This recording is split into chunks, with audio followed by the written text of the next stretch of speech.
what is your view on what's happened here? It's hard to know at the moment. So what happened was we emailed everyone who we sold out the venue. Very huge amounts of enthusiasm for free speech, for the conversation that we were going to have. Now, the methodology is we get everyone's emails, of course, and then we send out an email with where the venue is located for everyone to come for the speech this evening. We also, of course, informed the police once we had secured the venue.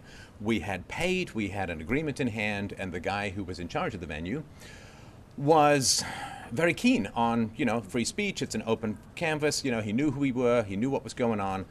Now, between the time that we sent out the emails and then when we were down at the venue, something changed.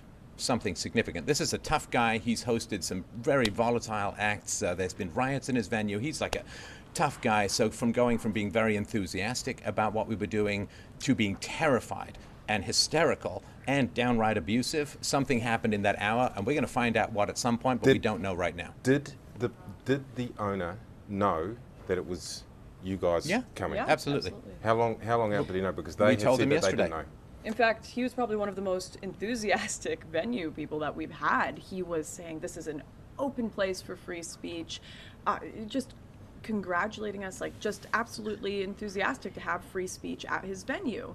And the way that he was on the phone to the people helping out with the event after the venue was released, that something 100% happened. I'm very confident. He was terrified. Yeah, terrified. But is it perhaps as simple as this, that as soon as it went public, so many people who are critical of what they say is hate speech, that's what they say that you're responsible for, just contacted him and he agreed with them and pulled the pin on you? To call it just critical is a little ridiculous, considering there were events planned saying they were planning on attacking fascists. So it wasn't just critical, it's people that they don't want open inquiry, they don't want free speech, they don't want questions asked, they want to, quite frankly, shut down events that disagree with the popular opinion, or not even the popular opinion, just their opinion. And it's very scary, especially when they call people like Stefan and I Nazis.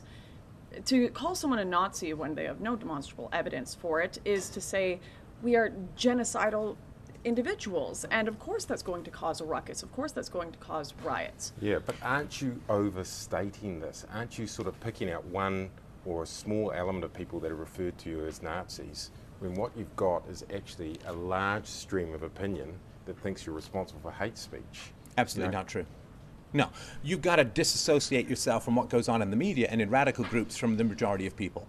The majority of the reception we got in Australia was very positive. We had tough questions in the Q&A, which we welcome. We went out to try and talk to protesters because I want to hear what they have to say. I'm into free speech. I want a public debate. So we went out, let me finish, we went out talking to the protesters saying, hey, what is it that we're missing? What is it that you'd like to tell us? More than that, there's polling that has been done in this country where over, I believe when I checked last, it was around 70% of people here agreed we should have the right to speak.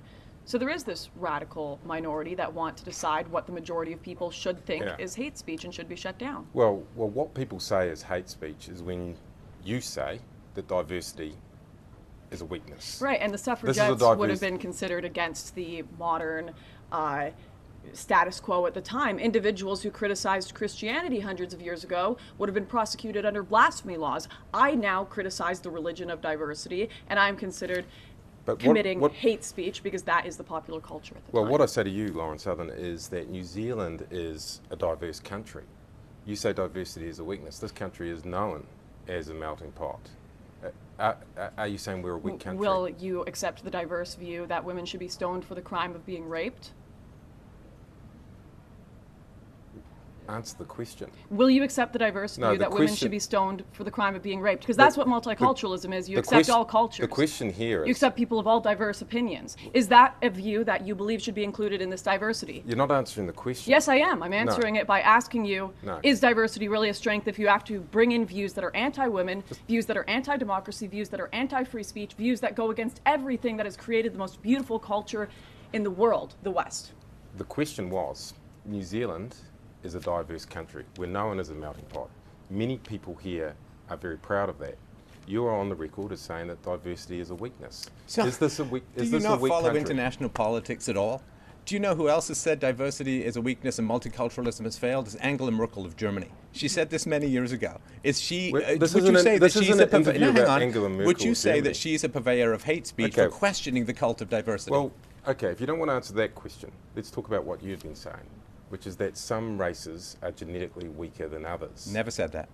Well, what do you say then? Give me Well, your, it's not give me what your I words. say. No, it's Give not me- what I give- say. Give me No, your that's words. fair. That's fair. Give me your words then. It's not what I say. This is the most established metric in social science is IQ. If there's no valid test of intelligence called IQ, then there's no such thing as a social sciences at all. IQ, on average, is different between various ethnicities. On average, you don't judge individuals, of course, and it's not a matter of superior or inferior, it's just a matter of difference. This is well established. It is scientifically backed up by over 100 years of testing. Jordan Peterson has talked about it. I've had the editor of the magazine Intelligence, Dr. Richard Howell. So- Hang on, let me finish. You Yeah. asked me the question. Let Yeah, me finish yeah. answering. I'm just So, trying let me- I'm just trying to figure out Yeah, what. let me finish the question, and then Yeah. you can ask me another one. So this is very, very well established. Now, this is very important to talk about, because as we have more and more of a multiracial society, the IQ tests and the difference that various ethnicities test on that IQ test is highly predictive of how various races are going to do. So you're going to have East Asians who are going to have very high incomes and very high success rates in academics. Let me finish. No, and no, I then mean- you I have mean- you have whites further down, you have I'm going- Hispanics I'm- a little further down, then you have blacks a little bit further down on average. I'm going to Now, interrupt if you the- here. yeah, I'm going to yeah. interrupt you here. You've got to show some respect. No, you asked me a question. Yeah, So yeah, am I yeah. allowed to? You blamed her for not answering a question. Now you're mad at me for answering a question. Do you want to pick a side here? Can I let me finish very No, briefly? no. 10 seconds. No, Can I do 10 no, seconds? no, I'm not going to let you finish. Okay. fair Okay, enough. so just so no, I'm everyone's not- clear, he asked me a question. Now he doesn't want me to answer Yeah, it. I'm not Okay. going to let you finish. What I am going to ask you is, last night you came into New Zealand. You stood under a Māori symbol. Many New Zealanders thought that what you were doing there was ridiculing. Oh, because we Indigenous made the people. funny We action made hero funny poses? What- after a man tweeted us that this What- gate was going to be a sign that we couldn't enter the country. Of course we're going to troll your press. They've been very silly. This had nothing to do with disrespecting a native culture. Somebody just said it's impossible for them to walk through, so we pretended to be pushing our way through. It was just a joke. It was just a joke. Oh, it's no So can you disrespect. I know See- you guys don't understand what humor is anymore in the media, but it's if we have to explain the joke, it's a little less funny. So that's So- why you're not laughing, I suppose. Well, what was the joke? The joke was.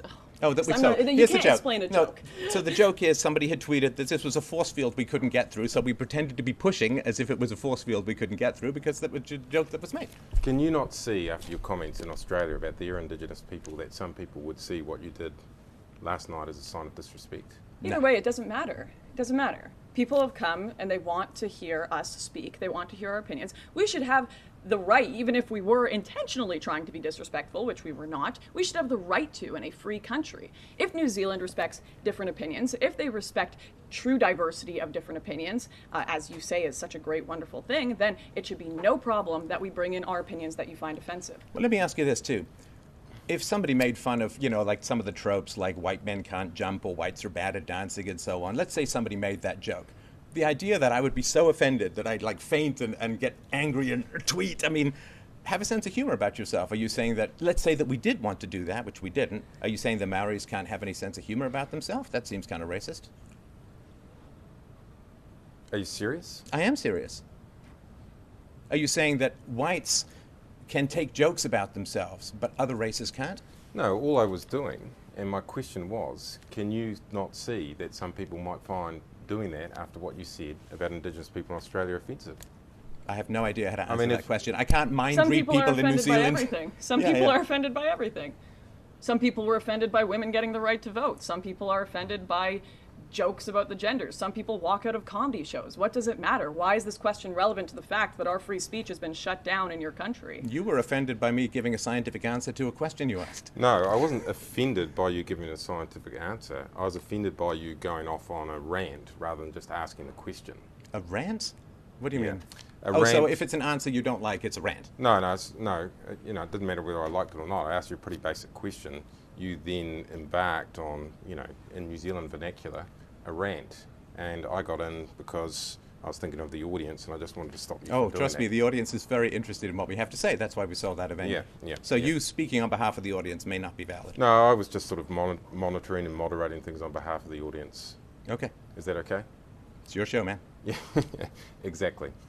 So in terms of that, is it not fair for people in New Zealand to oppose you? Is it not fair for the Mayor of Auckland, who's elected, to stop you coming from venues which in effect he's in control of?